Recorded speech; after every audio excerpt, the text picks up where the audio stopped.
विनम्र आग्रह करना चाहता हूं हमारे बीच में मौजूद नरेला के माननीय विधायक और माननीय मंत्री चिकित्सा शिक्षा एवं कैशनाथ श्री विश्वास कैलाश सारंग जी से क्या पुष्पगुच्छ के साथ माननीय मुख्यमंत्री जी का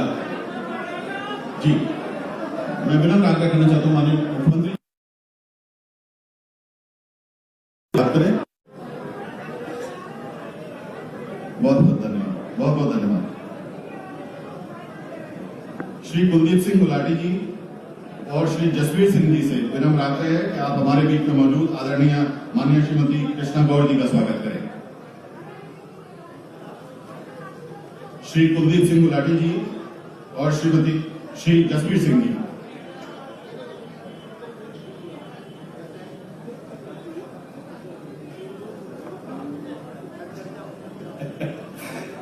सभी का स्वागत सर, सभी का माननीय मुख्यमंत्री जी का भी स्वागत, सभी का स्वागत, बहुत बहुत धन्यवाद। श्री ए.के. जैन साहब यहाँ मौजूद हैं, उनसे विनम्र आग्रह है कि हमारे बीच में मौजूद जिला भाजपा अध्यक्ष श्री सुमित पचौरी जी का स्वागत करें। आदरणीय श्री ए.के. जैन साहब।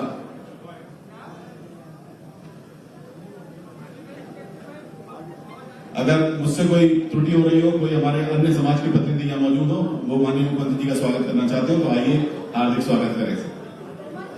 आदरणीय तोमर जी, आदरणीय श्री देवेंद्र सिंह तोमर जी रचना नगर गृह समिति की ओर से माननीय मुख्यमंत्री जी का स्वागत कर रहे हैं। साथ में शॉल भी आप अभिनंदन भी कर रहे हैं माननीय मुख्यमंत्री जी का।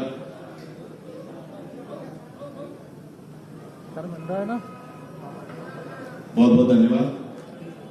अब स्थानीय जनप्रतिनिधि माननीय मंत्री श्री विश्वास कैलाश सारंग जी से विनम्र आग्रह है कि आप शाब्दिक स्वागत के लिए आए और अपना उद्बोधन दें। स्वागत उद्बोधन माननीय मंत्री महोदय श्री विश्वास कैलाश सारंग जी। बोली भारत माता की, भारत माता की, भारत माता की।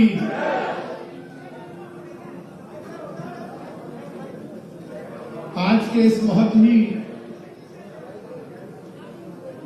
महत्वपूर्ण और नरेला विधानसभा को जो बहुत बड़ी सौगात मिलने वाली है, ऐसे सुभाष नगर के आरओबी फ्लाईओवर के लोकार्पण कार्यक्रम के मुख्य अतिथि मध्य प्रदेश सरकार के यशस्वी मुख्यमंत्री। और मैं हर समय कहता हूं कि नजर नजर में उतरना कमाल होता है, नजर नजर में उतरना कमाल होता है, नफस नफस में बिखरना कमाल होता है, बुलंदी पर पहुंचना कमाल नहीं। ऐसे मध्य प्रदेश के यशस्वी मुख्यमंत्री जो केवल मध्य प्रदेश की मुख्यमंत्री की कुर्सी पर राज नहीं कर रहे, बल्कि मध्य प्रदेश की 8 करोड़ जनता के दिलों में राज कर रहे हैं। ऐसे हम सबके नेता आदरणीय शिवराज सिंह चौहान जी, ऐसे नहीं दोनों हाथ उठाकर जोरदार ताली बजाकर माननीय मुख्यमंत्री जी का अभिनंदन कीजिए, वंदन कीजिए, उनका स्वागत कीजिए।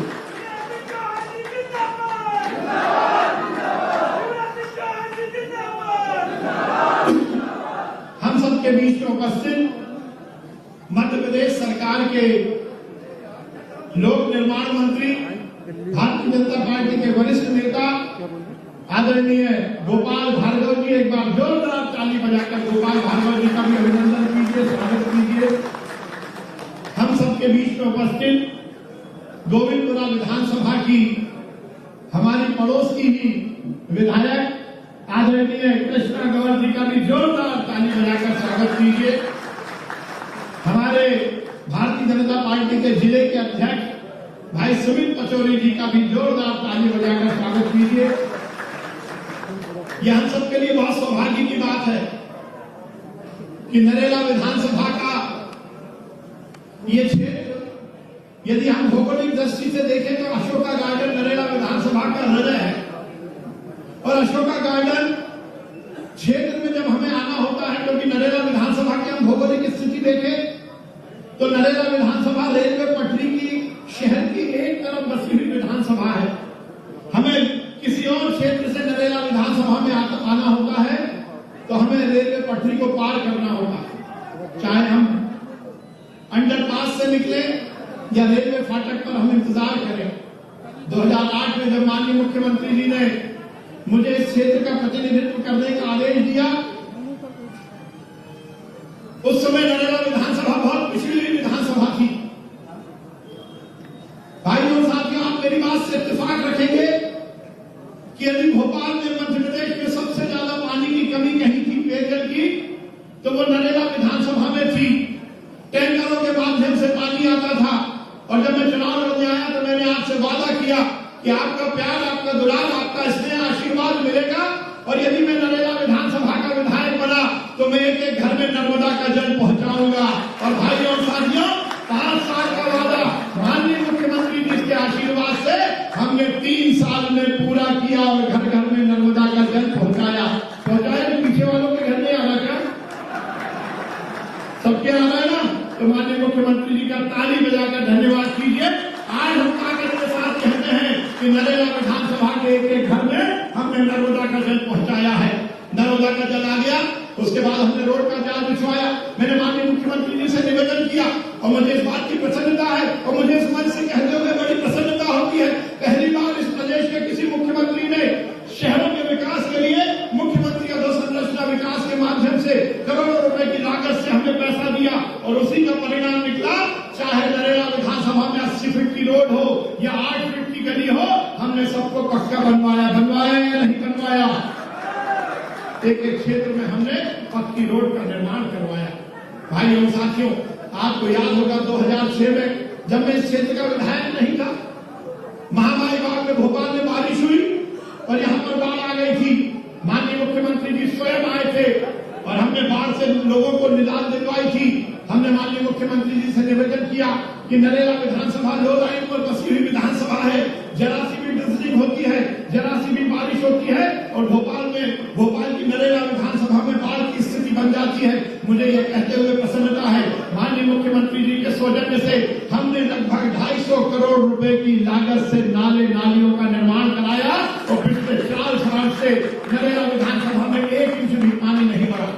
केवल सड़क नाली, बिजली नाली नहीं, हमने कॉलेज बनवाया, हमने 2 हॉस्पिटल बनवाए, हमने हर स्कूल का उन्नयन किया, हमने थीम पार्क बनवाए।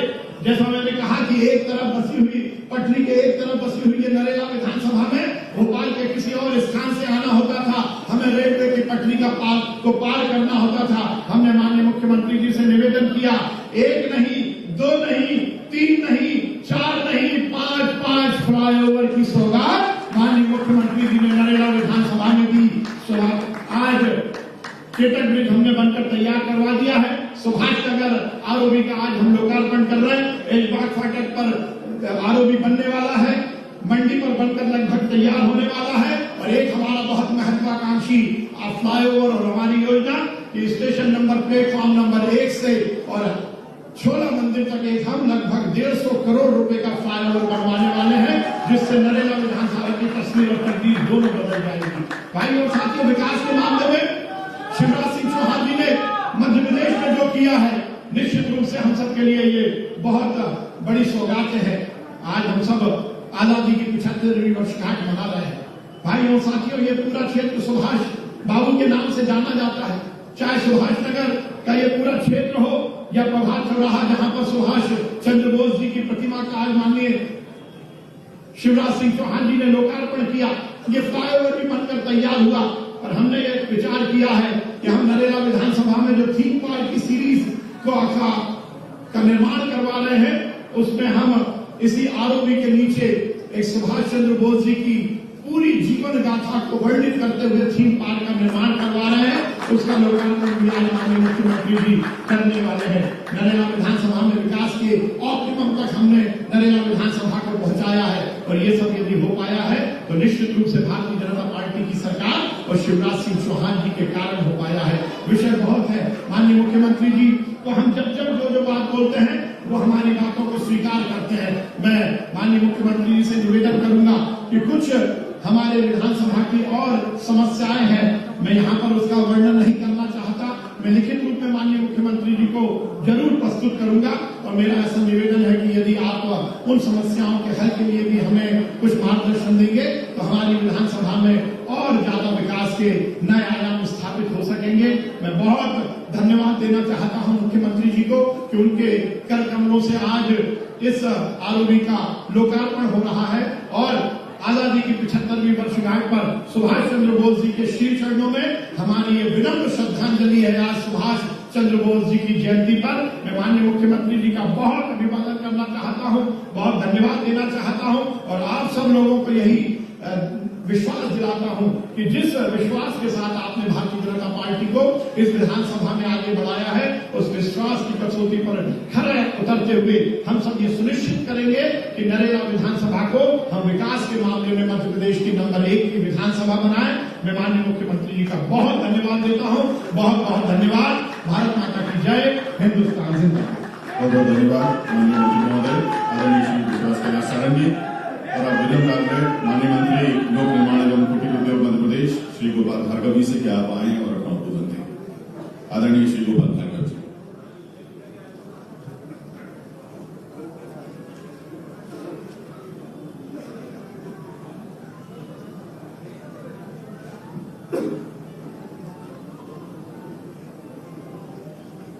बोले भारत माता की, नेताजी सुभाष चंद्र बोस जी की।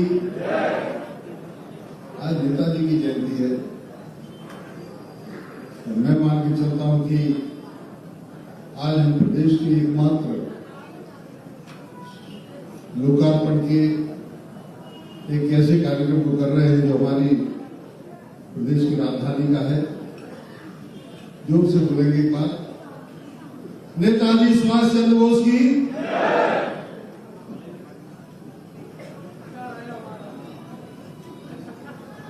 मित्रों, आज नेताजी की जयंती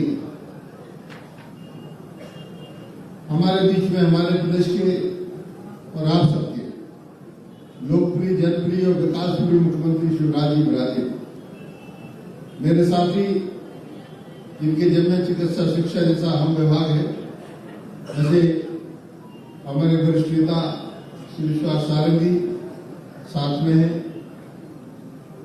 बहन कृष्णा गौर जी जो बाजू के विधानसभा क्षेत्र है गोविंदपुरा की प्रतिनिधि है,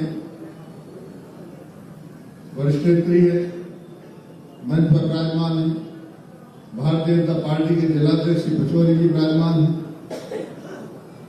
सम्मुख उपस्थित मेरे सभी भोपाल नगर के वासियों, खासतौर से नरेला विधानसभा क्षेत्र के निवासियों।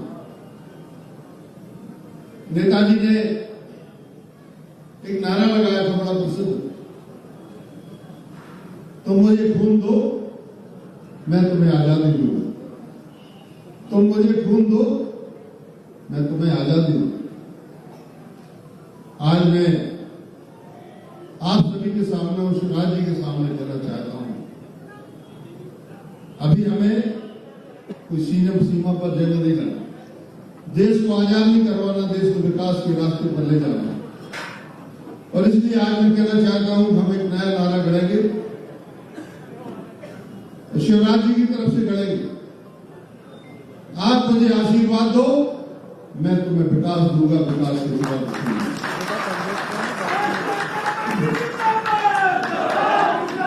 ऐसे आशीर्वाद की इच्छा और आकांक्षा लेके आज हम सभी लोग आपके बीच में आए हैं।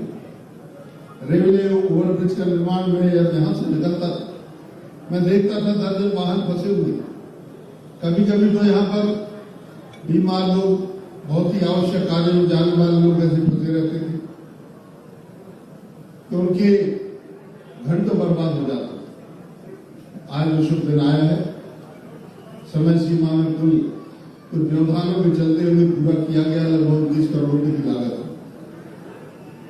मैं मित्रों आप सभी को धन्यवाद देना चाहूंगा कि भोपाल नगर हमारे हिंदुस्तान के सबसे खूबसूरत शहरों में, मैं जब 38 साल पहले विधायक बना था तो विधायक स्मरण में जब मैं आता था तो सिर्फ एक आरोपी था, एक रेलवे ओवरब्रिज था, वो भी रेलवे स्टेशन के प्लेटफॉर्म क्रमांक 1 से, और आपने देखा होगा भारत का आगे तक जोड़ता था। इसके अलावा भोपाल में कोई भी आरोपी नहीं था, आप सभी को याद होगा। लेकिन आज जैसे विशाल भाई ने बताया कि आज 5 आरोपी यहाँ पर निर्मित हो रहे हैं और उससे भी ज्यादा आरोपी हमारे पूरे भोपाल शहर में बन रहे हैं। ये हमारे लिए शामिल फ्लाईओवर बन रहे हैं। भोपाल निरंतर तरक्की की राह पर आगे बढ़ रहा है। तुलना के हिंदुस्तान के टॉप मोस्ट शहरों में आज भोपाल का हमारा नाम है, तो इसके लिए वास्तव में आपका आशीर्वाद जो भारतीय जनता पार्टी के लिए मिला, जो हमारे मुख्यमंत्री हम सभी के लिए मिला, यही भोपाल की उन्नति के लिए, तरक्की के लिए, विकास के लिए और इसके आधुनिकीकरण के लिए, जहां एक शानदार हमारा रेलवे स्टेशन आप देखें, जो कमलावती रेलवे स्टेशन, जिसकी शान नराली आप सभी लोग देख सकते हैं, सभी लोगों ने देखा हो। प्रधानमंत्री जी आए थे और प्रधानमंत्री जी ने कहा कि शाबाशी देते भोपाल के लिए। आप भोपाल के वासियों में सभी लोग शाबाशी के पात्र हैं। ये सौगात जो आपके लिए है, मैं तो ये कल्पना करता हूं कि 1 नंबर मिला इंदौर के लिए, एक बार ओवरटेक करके भोपाल आगे जाएगा और इंदौर के आगे जाके आप सभी 1 नंबर पर आएंगे, यही मेरी कल्पना है। ये सब विकास के काम जो है आपके लिए समर्पित है। ऐसा नहीं सिर्फ भोपाल में, बल्कि संपूर्ण मध्य प्रदेश में भारतीय जनता पार्टी की सरकार के रहते हुए और हमारे मुख्यमंत्री जी के रहते हुए इतनी सड़कों का निर्माण पिछले कार्यकाल में 10 वर्षों तक मेरे पास में RRDA का प्रभार रहा, ग्रामीण विकास का प्रभार रहा। लगभग 1.25 लाख किलोमीटर लंबी सड़कें हमने देहातों के लिए बनाई। हमने सिर्फ शहरों की तरक्की के बारे में अभी से, हमने ग्रामीण क्षेत्रों की तरक्की और अधोसंरचना के मामले में भी काम किए, विचार किया और 2003-04 के बाद में जो राज्य ने प्रगति की दौड़ लगाई, मुझे कहते हुए खुशी है कि कोरोना की तीसरी लहर भी लगातार 3 साल संक्रमण के रहते हुए भी मध्य प्रदेश की वह विकास की राह, विकास की गति नहीं रुकी। इसके लिए वास्तव में आप सभी जिम्मेवार हैं, जिन्होंने एक अनुशासन का पालन करते हुए और संक्रमण को झेलते हुए, दुर्दिनों को देखते हुए आप सभी लोगों ने कंधे से कंधा मिलाकर प्रदेश के विकास में अपना हाथ बटाया, राजधानी के विकास में हाथ बटाया। और मुझे कहते हुए खुशी है कि आज हम मध्य प्रदेश में मुख्यमंत्री जी ने अभी जो हमारा पिछला बजट निकला था महीने 105 आरोपी, कल्पना नहीं कर सकते, 105 रेलवे ओवरब्रिज मध्य प्रदेश में बन रहे हैं, बनाने का काम शुरू है। यह हम सबके लिए बड़ी उपलब्धि की बात है। जहां हमारे घंटों बर्बाद होते थे, वाहन रुके रहते थे, एम्बुलेंस रुकी रहती थी, जरूरी काम से जाने वाले रुके रहते थे, 105 आरोपी हमारे मध्य प्रदेश में स्वीकृत होकर और लगभग 4300 करोड़ रुपए के हैं। फ्लाईओवर भी है, वह भी निर्मित हो रहे हैं। इसके अलावा हमारे 23 कार्य जो भारत सरकार ने हमें राशि प्रदान की है 1815 करोड़ रुपए की, इससे हमारे CRIF में 23 कार्य प्रचलित हैं। मैं विभागीय थोड़ा सा आपको जानकारी, मुख्यमंत्री जी अन्य बातों के बारे में आपको बताएंगे। हमारे प्रदेश के राज्य मार्गों, मुख्य जिला मार्गों पर सकरे जलमग्नी पुल जो है, जो छोटे पुल थे, कभी कभी दुर्घटनाएं हो जाती थी, इनको चौड़ा करके 1600 करोड़ की लागत से 260 पुलों का निर्माण ADB परियोजना के अंतर्गत हमारा प्रगति रथ है। ये बहुत बड़ी बात है, उल्लेखनीय बात है। कभी एक छोटी सी पुलिया के लिए हम तरसते थे, अब 260 बड़े पुल इस मध्य प्रदेश की नदियों पर बन रहे हैं। हम सबके लिए बहुत बड़ा अचीवमेंट है, बहुत बड़ी उपलब्धि है।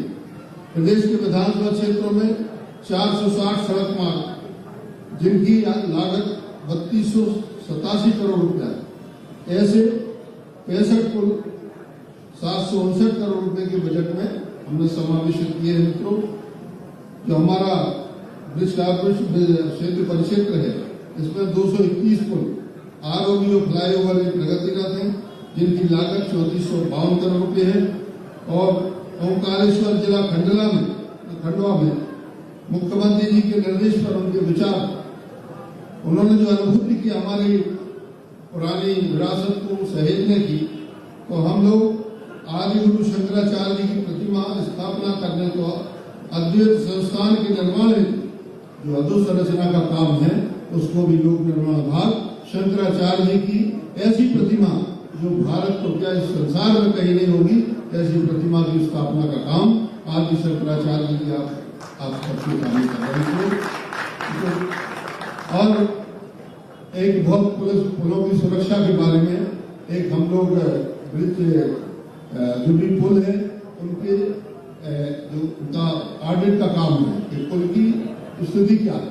कभी कभी फ्लड आने के कारण से या ऊपर बड़े डैम बनने के कारण से उनका पानी छूटता है तो पुल की उतनी शक्ति नहीं होती, उतनी स्ट्रेंथ नहीं होती, कभी कभी पुल बहने की शिकायतें भी आती हैं।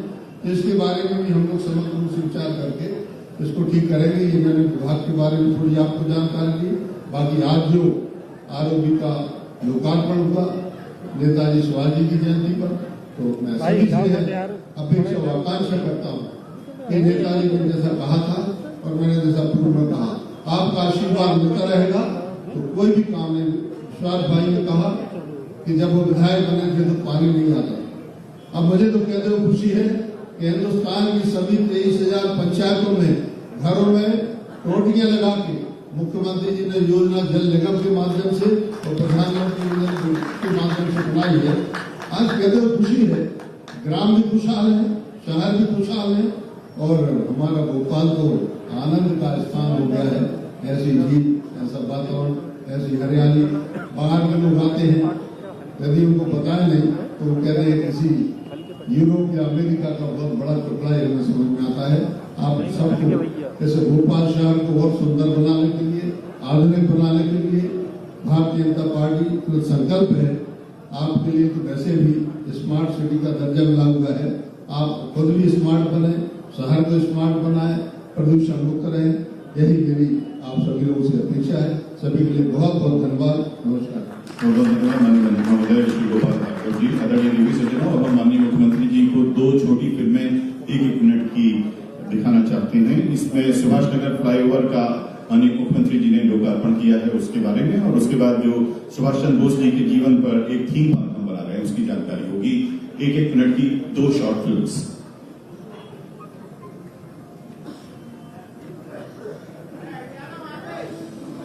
नरेला का सतत विकास। नरेला विधानसभा का सुभाष नगर ओवरब्रिज मध्य प्रदेश के यशस्वी मुख्यमंत्री श्री शिवराज सिंह चौहान जी के प्रदेश के चहुमुखी विकास संकल्प को आत्मसात कर अनवरत विकास विजन का परिणाम है सुभाष नगर आरओबी। लगभग 40 करोड़ की लागत से निर्मित ओवरब्रिज से 5 लाख से अधिक नागरिक होंगे लाभान्वित। इस ओवरब्रिज के माध्यम से सुभाष नगर रेलवे क्रॉसिंग पर जाम की समस्या से मिलेगी निजात। ये इलाके होंगे लाभान्वित। आरओबी के बन जाने से ओल्ड सुभाष नगर, न्यू सुभाष नगर, पद्मनाभ नगर, अशोका गार्डन, अशोक विहार, पंजाबी बाग, गोविंद गार्डन, एमपी नगर, अरेरा हिल्स, गौतम नगर, रचना नगर, कस्तूरबा नगर आदि क्षेत्रों की आबादी को सीधा लाभ होगा।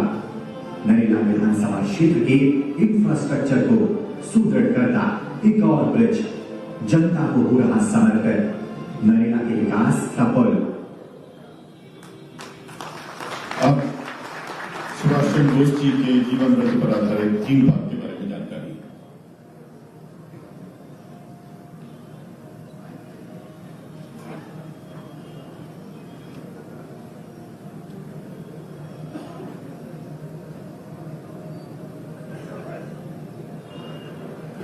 आप सभी जानते हैं कि माननीय प्रधानमंत्री नरेंद्र मोदी जी ने इस वर्ष से 26 जनवरी के आयोजनों को 26 की बजाय 23 जनवरी से आरंभ करने का एक आइडिया दिया और मध्य प्रदेश उसमें सबसे आगे है। आज सुभाष चंद्र बोस जी की जयंती पे हम बहुत ही मेहनती और महत्वाकांक्षी प्रोजेक्ट्स लेकर आए हैं और माननीय मुख्यमंत्री जी ने अपने करकमलों से इनका लोकार्पण किया है।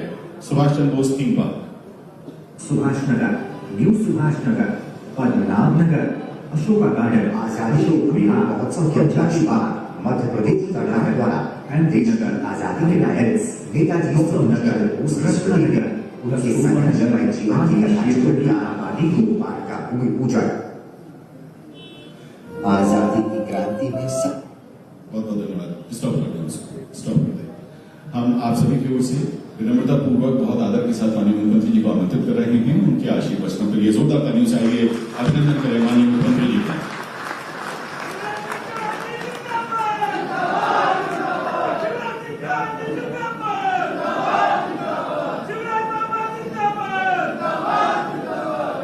भोपाल की जनता जिंदाबाद।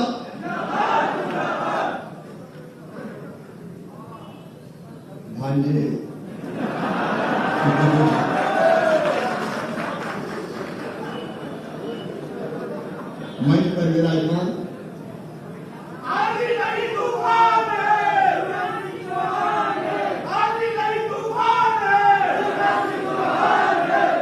नाम ही अच्छा मामा।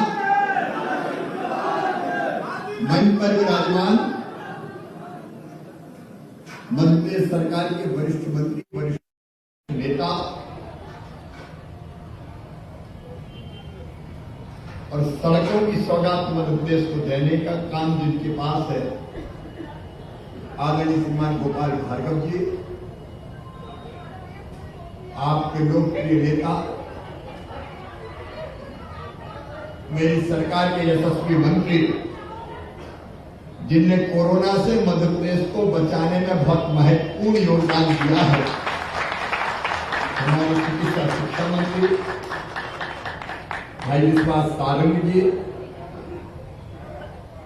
गोविंदपुरा की यशस्वी विधायक,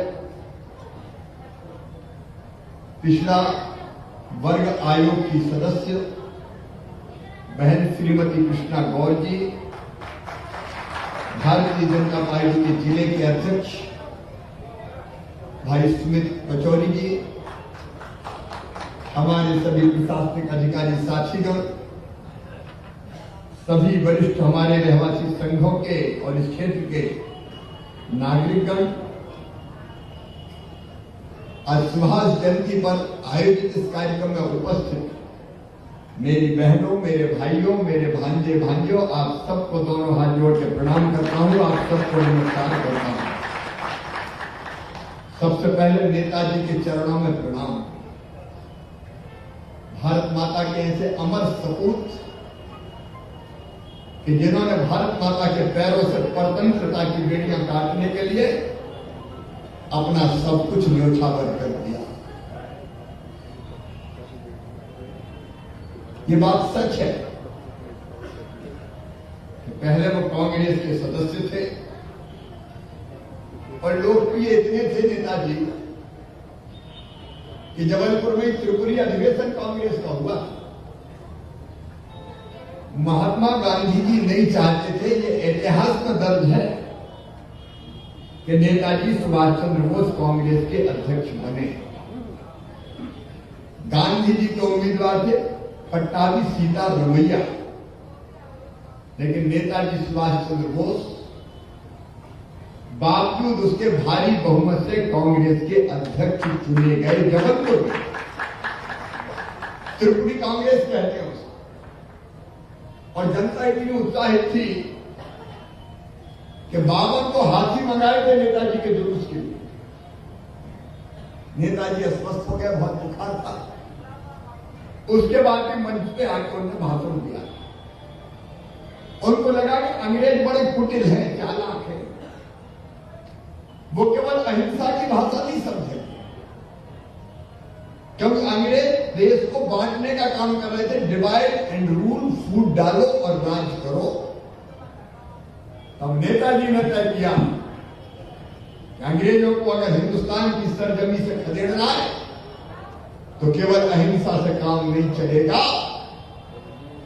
उन्होंने क्रांति का शंखनाद किया और उस समय उन्होंने वो मंत्र दिया कि तुम मुझे खून दो, मैं तुम्हें, अरे जोर से बोलो, मैं तुम्हें। नेताजी ने, और उनके आह्वान पे चकित हो जाते हैं।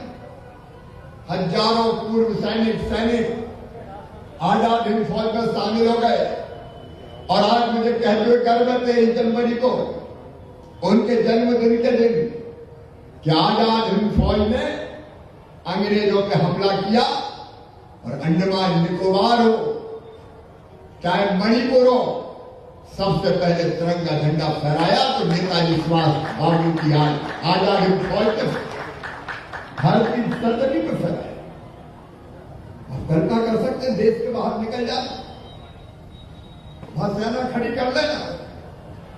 और जब नेताजी को पैसे की जरूरत पड़ी सेना के संचालन के लिए, आजाद हिंद फौज के लिए, उन्होंने आह्वान किया तो माताओं बहनों ने अपने जेवर और गहने निकाल के झोली में डाल दिए कि नेताजी तुम आगे बढ़ो, हम तुम्हारे साथ। अद्भुत नेता, उनकी मृत्यु भी रहस्य बन गई, ढंग से खुलासा नहीं हो सका। कांग्रेस की सरकार ने सुभाष बाबू के साथ न्याय नहीं किया। आपको पता है मेरे बहनों और भाई, अंग्रेज बिना खड़ग ढाई के नहीं माने। जब उन्होंने देखा कि देश ने विद्रोह कर दिया, आजाद हिंद फौज के हमारे सेनानियों पर मुकदमा चलाया जा रहा था, देश में विद्रोह की ज्वाला भड़क रही थी। अंग्रेजों भारत छोड़ो और अंग्रेजों को लग गया कि हिंदुस्तान में बने रहना संभव नहीं है। तब उनने घुटने टेक के भारत को आजादी दी और आजादी दिलाने में भारत माता के सच्चे सपूत नेताजी सुभाष चंद्र बोस का अविस्मरणीय योगदान। इसलिए मैं उनके चरणों में प्रणाम करता हूं। मैं अमर शहीदों का आचार्य हूं, उनके यश गाया करता हूं। जो कर्ज राष्ट्र ने खाया है, मैं उसे चुकाया करता हूं। और आजादी के बाद भी तत्कालीन कांग्रेस की सरकार ने नेताजी के साथ न्याय नहीं किया, क्रांतिकारियों के साथ न्याय नहीं किया। हमें पढ़ाया गया हिंदुस्तान को आजादी महात्मा जी ने दिलाई, नेहरू जी ने दिलाई, इंदिरा जी ने दिलाई। बापू हम सबके लिए वंदनीय है, उनके योगदान को दुनिया भूल नहीं सकती। महात्मा गांधी को हम प्रणाम करते हैं, लेकिन मेरे बहनों भाइयों, हम भूल गए।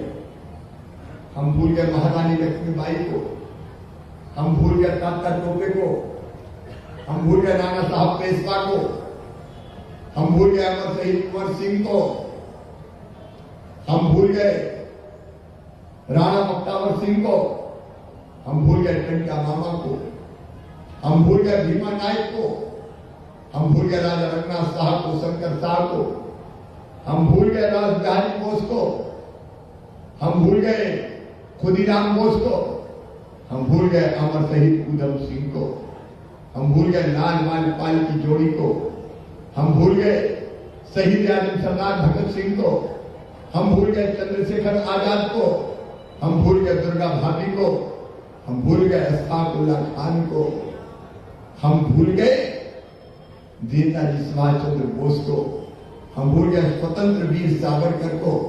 अरे उनकी समाधि पे एक दिया भी नहीं, जिनकी लहू से मिली थी आजादी वतन, और जगमगा रहे थे मकबरे उनके जो बेचा करते थे शहीदों के कफन। मुझे कहते हो गर्व है, आजादी के बाद अगर क्रांतिकारियों के साथ न्याय किया, या तो अटल जी की सरकार ने किया या मोदी जी की सरकार ने किया। मोदी जी को धन्यवाद है। मध्य प्रदेश की धरती पर भी हमने जितने अमर क्रांतिकारी हुए उनकी स्मृति में स्मारक बनाने का काम किया है। आज ही जबलपुर में वो जेल नेताजी सुभाष चंद्र बोस रखे गए थे, मैं पिछली बार गया था तब कह के आया था, इस जेल को उनकी स्मृति में, उनकी याद में इसको ऐसा बनाओ कि उनकी जितनी जरूरत के सामान थे वो सारे के सारे रखे हो। मैं खुद भी उस सामग्री को देख के आया था और हमने तय किया था कि जेल के उस हिस्से को नेताजी का स्मारक संग्रहालय बना दिया जाएगा। और आज मेरे कैबिनेट पिछले जबलपुर जेल का वो हिस्सा खोल दिया गया है जनता के, उनका जनता के लिए, तो दर्शन करें नेताजी कौन सी कोठी में रहे थे, उस समय कौन कौन से चीजों का वो इस्तेमाल करते थे। नेताजी की स्मृति अमर रखने के लिए हमारे प्रधानमंत्री नरेंद्र मोदी जी ने गणतंत्र दिवस 23 जनवरी से मनाने का ऐलान किया है। 23 जनवरी से 26 जनवरी, और इंडिया गेट पर भी अब नेताजी की भव्य प्रतिमा स्थापित होगी दिल्ली में। नेताजी सचमुच में उन्होंने जो योगदान दिया था उस योगदान को ये प्रणाम है। और मैं आज आप सबको हृदय से धन्यवाद देता हूं। आपके नेता विश्वास सारंगी जी को मैं धन्यवाद देता हूं, पूरी टीम को मैं धन्यवाद देता हूं। आज 23 जनवरी के दिन आपने नेताजी की प्रतिमा का अनावरण यहां सामने करवाया। सचमुच में उनने तो सब कुछ न्यौछावर कर दिया, लेकिन अगर वीरों की पूजा नहीं हुई तो वीरता भी बांझ हो जाएगी। आपने वीर की पूजा, भारत माता के सबसे प्रतीक की पूजा की है, और इसलिए ये कार्यक्रम आज अविस्मरणीय बन गया है। हम नेताजी के सपनों का भारत बनाने का प्रयास प्रधानमंत्री जी के नेतृत्व में कर रहे हैं। और वैसे ही मदद बता रहे और गोपाल जी भी बता रहे, विश्वास भाई ने भी जिक्र किया कि हमने पूरे भोपाल को, उस जमाने में क्या भोपाल था 2003 तक, एक नहीं अब दर्जनों फ्लाई ओवर की सौगात दी जा रही है। ये रेलवे का ओवर ब्रिज बन रहा है। हम लोगों ने कभी कहा था fly over city Bhopal, metro city Bhopal, अब मेट्रो आप बनते हुए देख रहे हैं।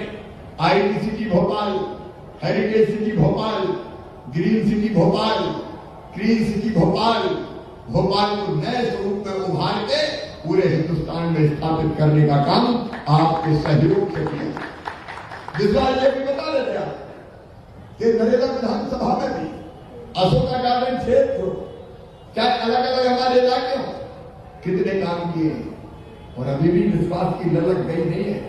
उन्होंने एक और सूची मुझे दे दी और मैं भी कह रहा हूं चिंता मत करो, अपनी तो सरकार है, विश्वास जनता के विश्वास को किसी कीमत पर नहीं छोड़ेगी।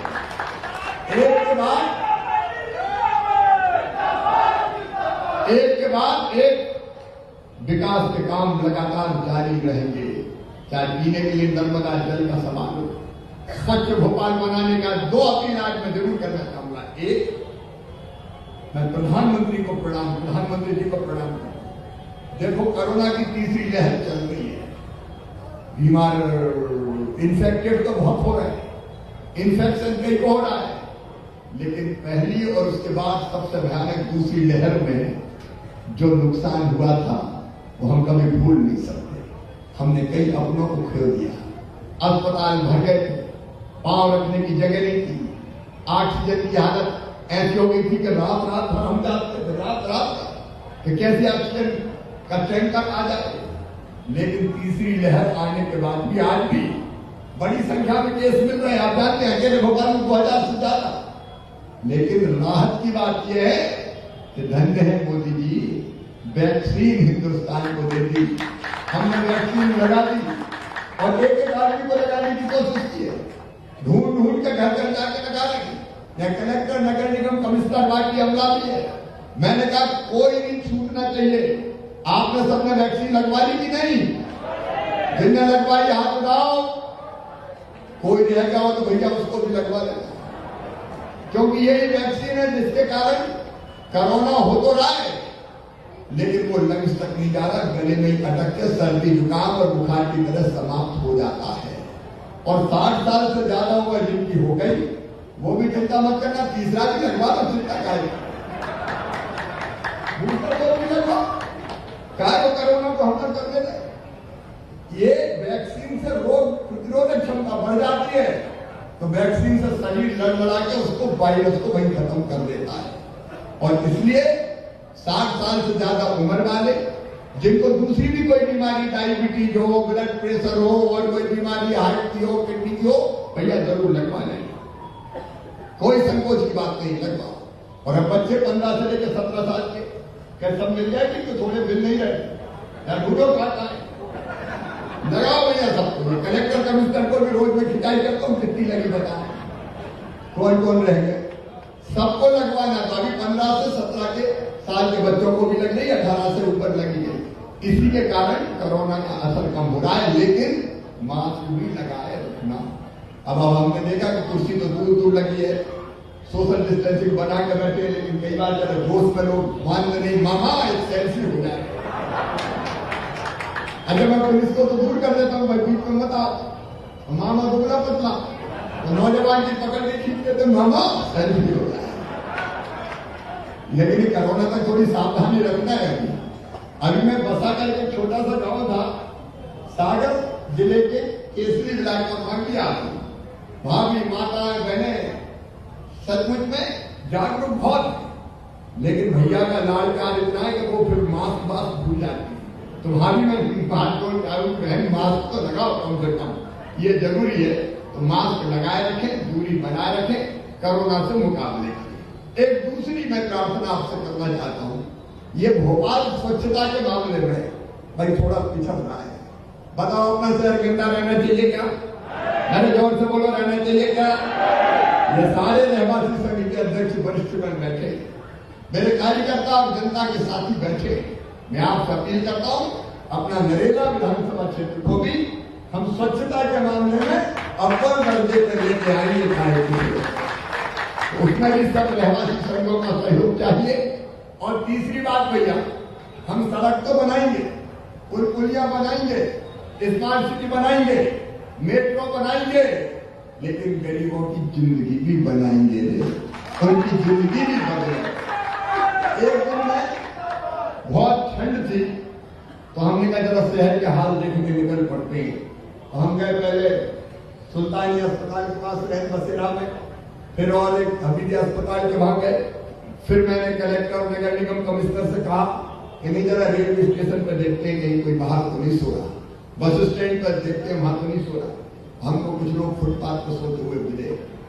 मैं माफी मांगता हूं, मुझे बहुत तकलीफ हुई और मैंने तुरंत निर्णय दिया, काहे की सरकार अगर गरीबों को सोने के लिए रैन बसेरा ना बना सके तो काहे की सरकार। मैंने तुरंत निर्देश दिए, अस्थायी रैन बसेरा बनकर तैयार हो गया। और अब अंदर लोग अगर रेलवे स्टेशन से जाना रात काटनी तो इतनी सर्दी में बाहर काय करें, नहीं खाएगा मामा कहने के लिए थोड़ी है। और इसलिए मैंने कहा कोई बाहर नहीं सोएगा, एक नहीं 10 रैन बसेरे बनाना पड़े तो बनाओ, गरीबों के लिए सरकार है। पक्के नहीं बने तो अस्थायी बनाओ, लगाओ टेंट, बिछाओ बिस्तर, लाओ कंबल, और गरीबों को उड़ाओ। गरीबों की जिंदगी भी आराम से कटनी चाहिए, इसलिए रैन बसेरों का सफर। दूसरी चीज भोपाल में विश्वास जी कृष्णा जी कहते, हम अभी दीनदयाल रसोई केंद्र चला रहे हैं कुछ, लेकिन अब मुझे लगा कई मजदूर बेचारे बाहर से आते हैं, अब खून पसीना एक करते हैं, मजदूरी करते हैं और होटल में खाए तो पूरी मजदूरी वहीं चली जाए। और इसलिए हमने दीनदयाल रसोई केंद्र खोले, लेकिन वो अभी एक कुछ व्यवस्था ऐसी करो कि चलती फिरती रसोई बन जाए, गाड़ी में ही रसोई रहे और जहां गरीब मिले, गरीब को 10 रुपया में भोजन भर पेट करना। ठीक है कि नहीं बता? अरे ठीक है कि नहीं? इतना बजट भर के बैठे भाई। और ये कमिश्नर नगर निगम भी आजाद भाई, ये शुरू होना चाहिए। पैसे की दिक्कत तो नहीं है? अरे जोर से बताते, कलेक्टर भी खड़े, पैसे की कोई दिक्कत नहीं है। और इसलिए चलने वाली गाड़ी जिसमें भोजन रहे, जहां मजदूर देखे खिलाओ भैया, काय की दिक्कत है? अपनी तो सरकार है, तो गरीबों को भरपेट भोजन मिलना चाहिए। और वो जो राशन है 1 रुपया किलो, 1 रुपया में 10 किलो मिल रहा है ना अभी। 5 मोदी जी निःशुल्क भेज रहे हैं गरीब कल्याण योजना का, 5 मुख्यमंत्री अन्नपूर्णा योजना का। मिल रहा है कि नहीं मिल रहा? मिल रहा है कि नहीं मिल रहा भैया? तो वो जरा ढंग से मिलता है। गरीब के घर चूल्हा जलना चाहिए, ये सबसे बड़ी प्राथमिकता है। और दूसरी बात और सुनो, अभी हमने रोजगार मेला लगाना शुरू किया। स्वरोजगार मतलब गरीब काम धंधा करना चाहता है ईमानदारी से। हमने स्ट्रीट वेंडर योजना बनाई और उसमें तय किया कि जो गरीब हाथ ठेला वाला है, सड़क में फल सब्जी बेच रहा है, छोटा मोटा व्यवसाय करके अपनी दुकान चला रहा है, तो उसके पास पैसे कोरोना में नहीं होते थे, तो वो बड़े सूद से कर्जा लेता था और ब्याज इतना कि चुका के बन जाता था। हमने तय किया कि ऐसे लोगों को 10,000 रुपया बिना ब्याज के मिलना चाहिए। अभी तक 33,000 लोगों को दिया जा चुका है भोपाल में। आगे जिनको जरूरत पड़े उनको स्ट्रीट वेंडर का ये 10,000 रुपया बिना ब्याज का देना है, ताकि लोग कमाएं खाएं। ठीक बात है कि नहीं? अरे जोर से बताओ, ठीक है कि नहीं? रोटी चलनी चाहिए। मेरी बहनों, मैं भारतीय जनता पार्टी की कार्यकर्ता बहनों से भी अनुरोध करता हूं, अब शहरी आजीविका मिशन हमने बनाया है। अभी 4,500 सेल्फ हेल्प ग्रुप बन गए हैं बहनों के भोपाल में। एक में 10-10 बहनें हैं, उनको रोजगार के लिए लोन दिलवा के बहनें इतने अच्छे जैसे जरदोजी का काम भोपाल में खूब होता है। इतनी तरह की चीजें बहनें बना रही है। देखो मेरी हसरत है, मेरी इच्छा है कि एक बहन की आमदनी 10,000 रुपये महीना को हो जानी चाहिए घर का काम करते करते। इसलिए सेल्फ हेल्प ग्रुप शहरी आजीविका मिशन के अंतर्गत इनको लोन देके और इनकी रोजी रोटी चलवाना है। तो वो भी लगभग हमारी प्रोसेस है कि 50,000 बहनों को लाभान्वित करें। अभी 12 जनवरी को स्वामी विवेकानंद जी के जन्मदिन पर हमने रोजगार दिवस के रूप में मनाया था और तय किया था कि हम बैंकों से बात करके स्वरोजगार के लिए लोन नौजवानों को भी दिलवाए और बाकी भाई बहनों को भी दिलवाए। मुझे बताते हुए खुशी है कि 34,000 लोगों को उस दिन स्वरोजगार के लिए लोन मिला था। और सुनो रे मेरे बच्चों, महीने में एक दिन रोजगार दिवस मनाया जाएगा। अब वो बनेगा 25 फरवरी के दिन। 25 फरवरी को फिर मैं अपने बच्चों को स्वरोजगार की योजना अपना काम धंधा चालू करने के लिए फिर हम ये पैसा बैंकों से दिलवाने का काम करेंगे ताकि रोजी रोटी की गाड़ी चलती जाए। मेरे बच्चों, भोपाल में ग्लोबल स्किल पार्क बन रहा है, तेजी से उसका निर्माण कर रहे। मैं जानता हूं भोपाल के बच्चों के हाथ में गुण है, कला है। अगर काम उन्हें ढंग से सिखा दिया जाए तो ये बच्चे मेरे चमत्कार कर सकते हैं। और इसके ग्लोबल स्किल पार्क में उनको ट्रेनिंग दिलवा के फिर या तो वो अपना काम शुरू करे या फिर उनको कहीं भी काम मिल जाए, इसका इंतजाम किया जाएगा। बाकी भी हम आईटी और बाकी सेक्टर में अभी पिछले महीने रेडीमेड गारमेंट्स की फैक्ट्री लगाने का फैसला यहाँ पर हुआ है, जिसमें 4,000 बहनों को रोजगार मिलेगा। तो धीरे धीरे कल कारखाने लगा के भी हम रोजगार देने का काम हमारी बहनों को, हमारे बच्चों को, नौजवानों को देने का काम करेंगे। और एक योजना और, आयुष्मान भारत योजना। आयुष्मान कार्ड कौन कौन के बने जरा हाथ उठाओ। आयुष्मान कार्ड भाई देखो, कोई रहते भोपाल में, कोई रहते नहीं कहते ये अभियान चला। आयुष्मान कार्ड देखो, रोटी कपड़ा मकान पढ़ाई दवाई रोजगार का इंतजाम, इसके बिना जिंदगी नहीं चलती। सस्ता राशन रोटी मकान के लिए आवास योजनाएं देखो, लेकिन बीमार हो जाए तो इलाज। कोरोना में भी हमने कोशिश की कि ढंग से गरीबों का, मध्यम वर्गीय भाई बहनों का इलाज हो जाए। अब आयुष्मान भारत योजना के अंतर्गत भगवान ना करे कोई कभी बीमार हो, लेकिन जिनके पास कार्ड है अगर प्राइवेट अस्पताल में भी भर्ती हुए तो 5 लाख रुपए तक का इलाज उनको फ्री में करवा के दिया जाएगा। पैसे का इंतजाम केंद्र और मध्य प्रदेश की सरकार मिलकर करेगी ताकि लोगों की जिंदगी बदले, लोगों की जिंदगी बदले। दुख में सरकार साथ खड़ी हो तो सरकार है। और इसके मेरे बहन और भाइयों, मैंने आपसे कहा, एक तरफ पुल पुलिया सड़क स्कूल अस्पताल ये सब बना रहे, दूसरी तरफ जिंदगी भी बनाने की कोशिश कर रहे हैं। एक काम और जो विश्वास कर रहे हैं वो भी मैं आपको बताना चाहता हूं। मैंने विश्वास तो दिया है। देखो भैया, गरीब के बच्चों में भी बुद्धि तो होती है, होती कि नहीं होती? अरे बताओ ना, होती कि नहीं? पढ़ाई लिखाई में पीछे काहे पड़े जाते हैं? क्योंकि अच्छा स्कूल में पढ़ने नहीं मिलता। तो अब हम मध्य प्रदेश में सीएम राइज स्कूल खोल रहे हैं। सीएम राइज स्कूल मतलब प्राइवेट से बढ़िया स्कूल बनाएंगे। वहां लाइब्रेरी होगी, वहां प्रयोगशाला होगी, वहां खेल का मैदान होगा, वहां पढ़ाने वाले अच्छे शिक्षक होंगे, वहां स्मार्ट क्लास होगी ताकि धन्नू पन्ना कल्लू लल्ला मन्ना जुम्मन के बेटा बेटी भी ढंग से पढ़ सके, उनके बच्चे भी पढ़।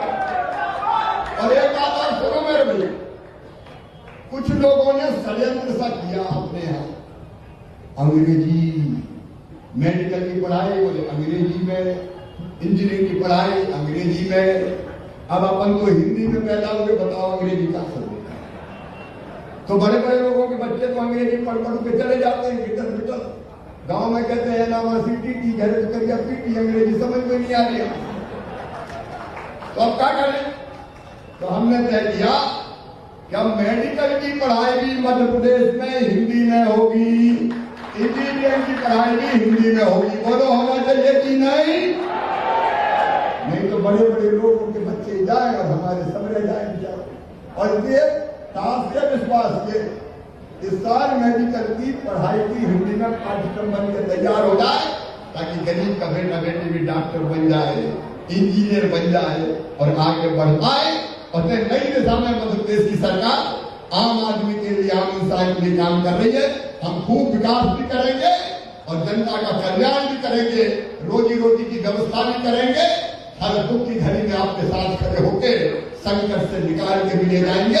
आओ मिलकर अपना अच्छा मध्य प्रदेश, अच्छा भोपाल, अच्छा नरेला और अच्छा अशोका गार्डन बनाएं। बहुत बहुत धन्यवाद। मेरे साथ बोलिए भारत माता की।